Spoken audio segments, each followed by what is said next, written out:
Hello everyone, welcome to my channel. आज हम पढ़ने वाले हैं डेटा कम्युनिकेशन एंड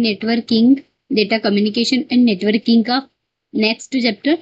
इसके अंदर हम फिफ्थ एडिशन को कवर कर रहे हैं और इसके जो ऑथर है वो है बहरोज फॉसन। ठीक है, so let's start our chapter.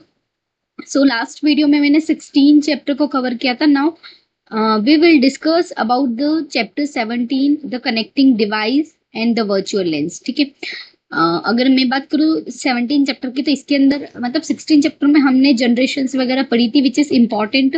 अब 17 की बात करते हैं और इसके अंदर हम लेंस वगैरह की बात करेंगे जो इम्पोर्टेंट होंगे। उन कनेक्टिंग डिवाइसेस की बात करेंगे। सबसे पहले पहला टॉपिक आता है हमारा कनेक्टिंग डिवाइसेस। ठीक है, तो होस्टेस और network do not normally operate in isolation. ठीक है, अगर हम होस्टेस और नेटवर्क की बात करते हैं तो हम इनको अकेले आइसोलेट नहीं कर सकते, है ना। मतलब आप अकेले इनको नहीं चला सकते, आपको एक कनेक्टिंग डिवाइस की जरूरत पड़ती है। ठीक है, होस्टेस को कनेक्ट करने के लिए, एक नेटवर्क को बनाने के लिए। ठीक है, अगर हम इनको एक साथ कर देते हैं तो हमारा क्या हो जाता था यार, इंटरनेट। ठीक है, देखो यहाँ पर आप अगर इंटरनेट की डेफिनेशन दोगे तो आप कह सकते हो कि टुगेदर हम एक साथ कनेक्ट कर दे किसको, हब होस्टेस को और नेटवर्क को, दैट इज कॉल्ड इंटरनेट। ना अगर मैं बात करूं connecting devices can operate in a different layer in internet model. We know about the OSI and TCP model, है ना। तो इन जो मॉडल्स हैं इनके अंदर हम कुछ कनेक्टिंग डिवाइसेस को यूज करते हैं ताकि हमारा जो डेटा है वो फ्रीक्वेंटली मतलब पहुंच जाए। ठीक है, अब अगर मैं 3 कनेक्टिंग डिवाइसेस की बात करूंगी तो हमारी जो लेयर्स है विच इज दिस, है ना, application layer, transport layer, network layer, data link layer, physical layer. ठीक है, अब मैं नेटवर्क लेयर पे बात करूँ तो राउटर, देखो नेटवर्क का आर जो है ये राउटर को डिफाइन करता है, आपको याद रखना है, ट्रिक बता रही हूँ। ठीक है, डेटा लिंक लेयर, तो लिंक मतलब लिंक लेयर, है ना, switches we can say that. ठीक है, और लास्ट आता है फिजिकल, यानी कि फिजिकल के एच से आप हब को याद रखो। ठीक है, तो आपको बस एच को देखना है, बाकी सबको इग्नोर करना है। तो आपको थोड़ा इस तरीके से याद होना चाहिए, मैं तो इस तरीके से ही इसको रिमेम्बर रखती हूँ। ठीक है, ना हब की बात करते हैं सबसे पहले, तो हब एक ऐसा डिवाइस है जो ऑपरेट करता है only in a physical layer में। ठीक है, signals that carry information with in a network can travel a fixed distance. जो हम सिग्नल कैरी करते हैं, जो सिग्नल्स इंफॉर्मेशन कैरी करते हैं वो एक फिक्स्ड डिस्टेंस तक ही ट्रेवल करते हैं। ठीक है, नेटवर्क के through. Before ordination endangers the integrity of the data, मतलब उससे पहले कि अगर उसमें कोई ऑर्डिनेशन कोई नॉइस वगैरह आए, इससे पहले वो ट्रेवल करते हैं। ठीक है, एक रिपीटर की बात करती हूँ, रिपीटर रिसीव करता है सिग्नल को और before it become too weak और corrupt regenerate and retimes original bit pattern. यानी रिपीटर हमेशा अपने सिग्नल को रीजनरेट करता है, मतलब अगर उसमें कोई करप्टेड होता है, रिपीटर हम क्यों लगाते हैं कि अगर हमारा इनकमिंग जो नेटवर्क है अगर वो खराब है या कुछ भी उसमें दिक्कत है तो वो उसको रीजनरेट करेगा या रीटाइम्स करेगा। ठीक है, repeater then send the refreshed signal. We can say that कि repeater is send a refreshed signal, है ना, रिफ्रेश करता है वो उसको। Today Ethernet LAN used star topology, आप जानते हैं कि हम इथरनेट लेन के बारे में ऑलरेडी डिस्कस कर चुके हैं, इसके अंदर हम स्टार टोपोलॉजी लगाते हैं। ठीक है, अब स्टार टोपोलॉजी क्या होती है, तो star topology, A repeater is a multiport devices, एक रिपीटर के पास मल्टीपोर्ट डिवाइसेस होते हैं और इसको ही हम क्या कहते हैं, अक्सर हम इसको हब कहते हैं। ठीक है, इसका यूज कनेक्टिंग पॉइंट्स के लिए किया जाता है। आप जानते हैं हब से हम अलग अलग हमारे कनेक्टिंग डिवाइसेस कनेक्ट कर सकते हैं। ठीक है, आगे देखते हैं।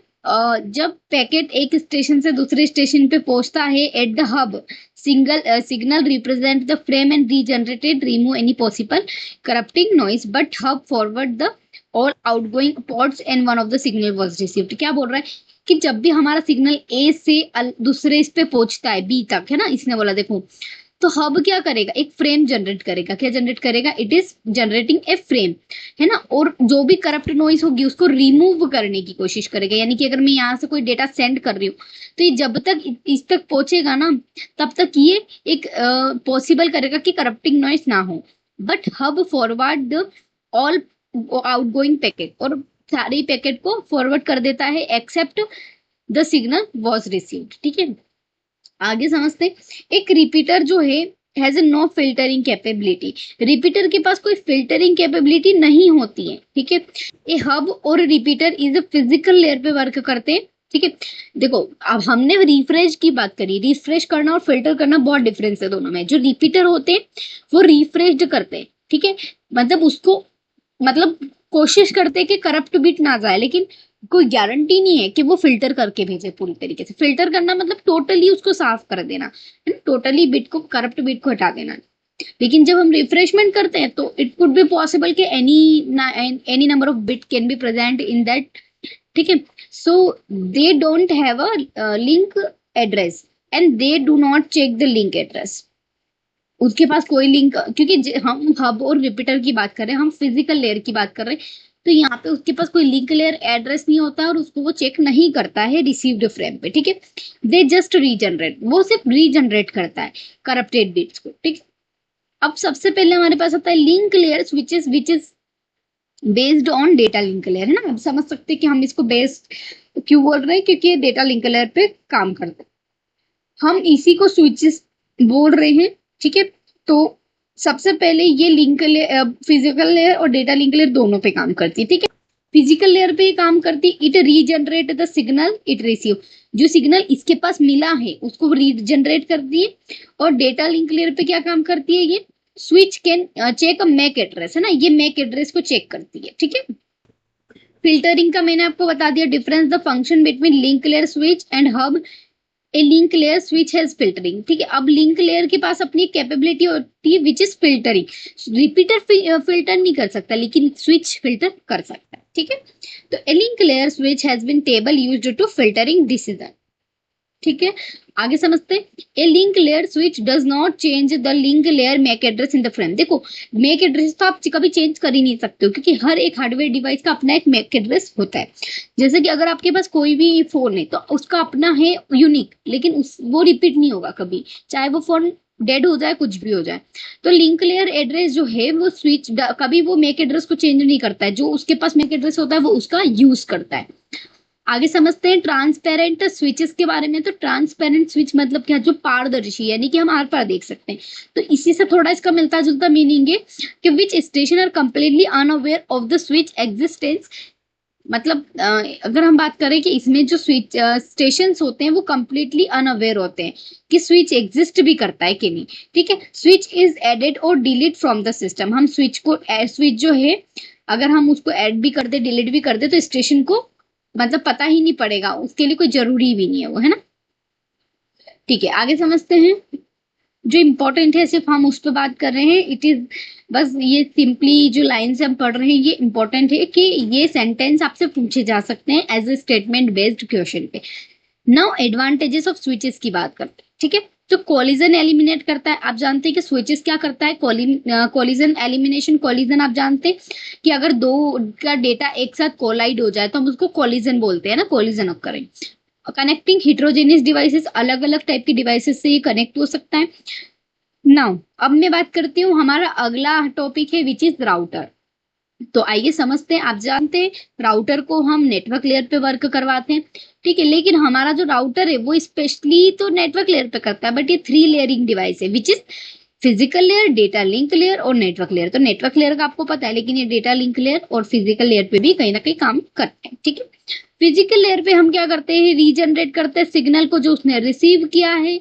लिंक लेयर पे हम राउटर चेक करेगा कि फिजिकल एड्रेस उसका या मैक एड्रेस जिसको हम बोलते हैं है कि नहीं पैकेट का, ठीक है। और नेटवर्क लेयर पे डिवाइस चेक करेगा कि उसका नेटवर्क लेयर यानी आईपी एड्रेस है कि नहीं। तो समझ में आ गया, डेटा लिंक लेयर पे हम मैक एड्रेस को चेक करेंगे और नेटवर्क लेयर पे हम आईपी एड्रेस को चेक करेंगे। और router is 3 layer devices which is physical, data link layer and network. Router has a physical layer पे, जैसे लॉजिकली मैंने आपको पहले ही बता दिया, आईपी एड्रेस को चेक करेगा। राउटर एक्ट ओनली तो packet the link layer destination address match with the interference of the packet. Router सिर्फ उनके लिए काम करेगा जो पैकेट उनके लिंक लेयर एड्रेस से मैच करते हैं, ठीक है। नाउ राउटर क्या कर सकता है, changes the link layer address of the packet for both source and destination forward the packet. Router जो है वो चेंज भी कर सकता है source address of the link address को फॉरवर्ड एंड उस पैकेट को फॉरवर्ड कर सकता है। जब वो जैसे कि मान लो कि वो पैकेट आया है तो वो सोर्स एड्रेस और डेस्टिनेशन एड्रेस को चेक करेगा और उस पैकेट को फॉरवर्ड कर देगा, ठीक है। तो इस टाइप से जैसे हमने एक राउटर लगा रखा है यहाँ पे, ये इंटरनेट से कनेक्ट, ठीक है। हमने यहाँ पे ये लेन लगा रखे, हमारे लेन स्विचेस जो एक सिस्टम से कनेक्ट है, और यहाँ पर सिस्टम हमारे फिर सिस्टम से कनेक्टेड, यहाँ पे हमने स्विचेस को यूज किया है, ठीक है। A router change the link layer address in a packet. Router link layer address को चेंज कर सकता है किसी पैकेट के, ध्यान रखना, ठीक है, पैकेट के लिंक लेयर एड्रेस को। और वहीं हमने देखा था कि रिपीटर नहीं कर सकता था ऐसा, या स्विच नहीं कर सकता था। अब ना हमारा मेन टॉपिक आता है वर्चुअल लेन्स। तो consider the part of LAN physically belong to that LAN. आप जानते हैं कि जो पार्ट फिजिकली कनेक्टेड होता है which is called belongs to be LAN. लेकिन वर्चुअल लेन क्या होता है? तो वर्चुअल लोकल एरिया, इससे क्वेश्चन बनते हैं। As a local area network configure by software ना, ये सॉफ्टवेयर के द्वारा एक ऐसा लेन जो हमारे सॉफ्टवेयर के द्वारा बनाया जाता है, जो सिर्फ दिखने के लिए होता है, नॉट बाय फिजिकल वायरिंग, है ना, फिजिकल वायरिंग नहीं है, इट्स वर्चुअली, ठीक है। तो this is about the virtual LAN. आगे देखते हैं मेंबरशिप इसमें क्या हो जाएंगी। तो देखो इसके अंदर इन्फेरेंस नंबर हो जाएंगे, मैक एड्रेसेस हो जाएंगे जो आप जानते हैं 48 बिट्स के होते हैं, आईपी एड्रेसेस हो जाएंगे 32 बिट्स के। मेंबरशिप मतलब ये सब इनके काम है, इनके मेंबर्स है जो इनका वर्क करते हैं। मल्टीकास्ट आईपी आप जानते हैं कि जिसके अंदर मल्टीकास्टिंग होती है ना। कॉम्बिनेशन हम समझते हैं कि बहुत सारे कॉम्बिनेशन हो सकते हैं, है ना, कैरेक्टरिस्टिक सारी सभी की। कॉन्फ़िगर की बात करते हैं। कॉन्फ़िगर टॉपिक में अगर हम बात करें, कॉन्फ़िगरेशन करना मतलब क्या होता है? मैनुअली कर सकते हैं, सेमी ऑटोमेटिकली और ऑटोमेटिकली। वर्चुअल लेन को आप कैसे कॉन्फ़िगर करोगे, है ना, मतलब उसको कैसे इम्प्लीमेंट करोगे, we can say that. Manually मतलब हम हमारे अकॉर्डिंग कर सकते हैं, ठीक है। मैनुअली का मतलब क्या होता है? Administration types the port number, हम पोर्ट नंबर यूज कर सकते हैं, IP addresses and other characteristics using virtual lane software, ठीक है। तो it is type about the manually. अब ऑटोमेटिक कॉन्फ़िगर की बात करते हैं, तो ऑटोमेटिक कनेक्टेड या डिस्कनेक्टेड हो जाएगा वर्चुअल लेन, क्योंकि उसमें हमने एक ऐसा क्राइटेरिया डाल दिया है कि एडमिनिस्ट्रेशन खुद ही मतलब डिफाइन कर दिया है कि कब उसको कनेक्ट होना है, कब उसको डिस्कनेक्ट होना है, ठीक है। लाइक अगर हम वाईफाई की बात करते हैं, तो देखो जैसे ही आपको कॉन्फ़िगर कैसे होगा, वाईफाई में सेटिंग होती है, वाईफाई बंद हुआ कि अपने आप वाईफाई बंद हो जाएगा, ठीक है। और जैसे लाइट आई अपने आप वाईफाई कनेक्ट हो जाएगा, आपको स्विच ऑन ऑफ करने की जरूरत नहीं, ठीक है। In our devices I can say ना, आपको उस बटन पे टैप करने की जरूरत नहीं। सेमी ऑटोमेटिक में दोनों फीचर्स आते हैं, विच इज मैनुअल और ऑटोमेटिक, ठीक है। इसको initialization done manually with migration done automatically. Initialization हम मैनुअली करेंगे, लेकिन स्टार्टिंग में हम मैनुअली इसको करवाएंगे, फिर माइग्रेशन मतलब बीच में आगे और करेंगे ना, तो ऑटोमेटिकली होता जाएगा। क्लियर है? ठीक है। अब आगे हम समझेंगे हमारा next topic which is communication between the switches. तो कम्युनिकेशन करना स्विचेस के बीच में कैसे पॉसिबल है? तो लुक एट दिस कि multi switch backbone, each switch must not know which station belongs to virtual LAN but also membership stations connected to the others। Multi switch backbones में क्या होता है? बहुत सारे स्विचेस होते हैं, हर स्विच का अपना एक स्टेशन होता है। लेकिन वर्चुअल लेन के अंदर एक चीज होती है कि उनको पता ही नहीं होता है कि कौन सा स्टेशन कौन सा स्विच कौन से स्टेशन का मेंबरशिप है, समझ रहे हो? तो इस टाइप से हम वर्चुअल लिंक की बात करते हैं, क्योंकि यहाँ पे कोई वायर्ड कनेक्शन नहीं है कि आप देख लो कि भाई हाँ यहाँ से यहाँ तक वायर कनेक्ट है या यहाँ से यहाँ तक, तो ये उसका कनेक्शन है, ठीक है। 3 मेथड हम इसके अंदर यूज करते हैं इम्प्लीमेंट करने के लिए, which is table maintenance, frame tagging और टाइम डिवीजन मल्टीप्लेक्सिंग, ठीक है। बस इतना याद रखना है हमको। आगे देखते हैं आईईई स्टैंडर्ड की बात करते हैं, तो इसके अंदर हम इसको 802.1q यूज करते हैं फॉर्मेट फ्रेम टैगिंग के लिए। तो बस आपसे पूछा जा सकता है कि अगर if we are changing the format of frame tagging, so we which standard we will use, तो 802.1q के, है ना, कुछ भी वो अल्फाबेट यहाँ पे चेंज करके दे सकते हैं, तो आपको बस याद रखना है, ठीक है। तो क्यू से आप टैगिंग कर रहे हैं। नाउ आगे समझते हैं हम एडवांटेजेस की बात करते हैं। वर्चुअल लेंस के एडवांटेजेस क्या हो जाएंगे? तो देखो कॉस्ट और टाइम रिडक्शन। देखो सबसे पहले वायरिंग जहां होती है वहां कॉस्ट लगता है और टाइम भी लगता है उसको कॉन्फ़िगर करने के लिए। लेकिन वर्चुअल लेंस में हमारा जो कॉस्ट है, क्योंकि आपको कहीं भी ग्रुप वाइज नहीं कनेक्ट करना है, सारा जो है वो वर्चुअली कनेक्टेड होगा, ठीक है। Creating a virtual lane work groups, है ना, एक वर्क ग्रुप क्रिएट करेंगे जिसके अंदर हम एक, जैसे कि कैंपस हो गया, और सिक्योरिटी तो आपको प्रोवाइड करता ही है, ठीक है। तो this is all about this chapter. और बस इसमें इतने ही इंपॉर्टेंट पॉइंट है, इससे ज्यादा कुछ इंपॉर्टेंट नहीं है, तो मैंने आपको सारी चीजें बता दी है। सो ठीक है, थैंक यू।